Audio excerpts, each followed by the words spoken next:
1984 से लगातार निरंतर पूजा हो रही है। ये कैदराबाद चौक दुर्गा पूजा समिति है। क्या कुछ पिछले बार बना था और इस बार क्या बना? पिछले बार शिवखोरी बना था और इस बार मिथिला धाम बना है।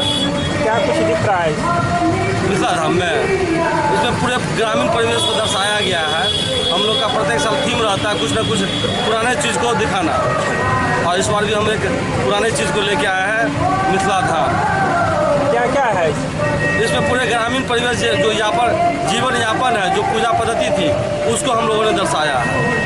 कहाँ के कलाकार थे? क्या कितने दिनों का समय लगा है? ये सारे कलाकार बंगाल से आए हुए थे और ये लमसम 4500 दिनों से लगे हुए हैं। 45 ये जो मिथिला धाम है कितने दूरी पर बना हुआ है? कितने लमसम 500 मीटर के आसपास का होगा।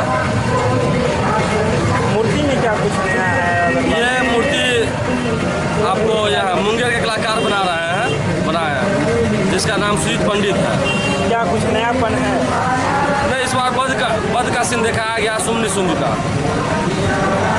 अगर सुरक्षा की बात करें तो सुरक्षा की दृष्टि से क्या कुछ है? सारे जगह CCTV कैमरा लगा हुआ है। कितने कैमरे हैं? 8 कैमरा लगा हुआ है। पुलिस प्रशासन की बात करें, आम लोगों की बात करें तो किस प्रकार का सहयोग? हमारे कार्यकर्ता सभी को निगरानी रख रहे हैं।